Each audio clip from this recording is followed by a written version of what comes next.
ईशमीशाननिर्वाणरूपं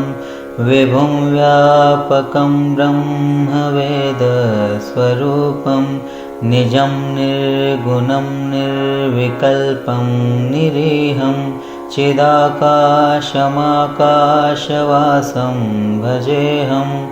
निराकारमोङ्कारमूलं तुरीयं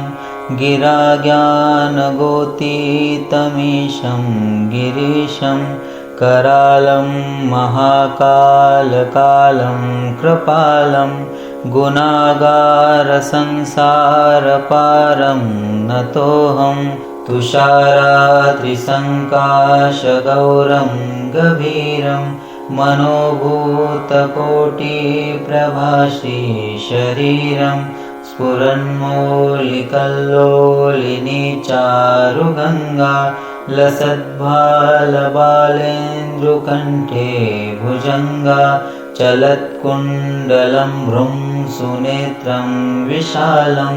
प्रसन्नाननं नीलकण्ठं दयालं मृगाधीशचर्माम्बरं मुण्डमालं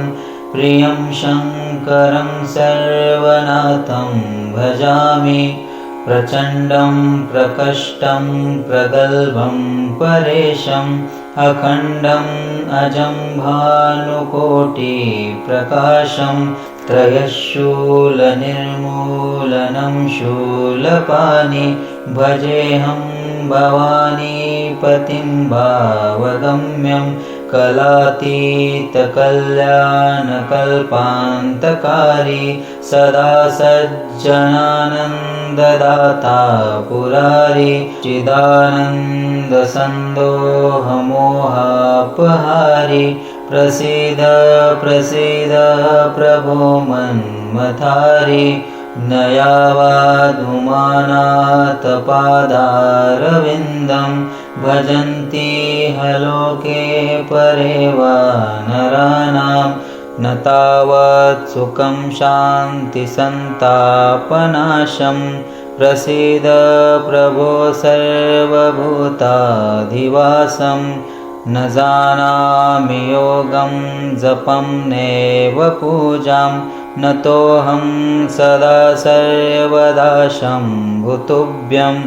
जराजन्मदुःखो गतातप्यमानं प्रभो पाहि आपन्नमामीश शम्भो।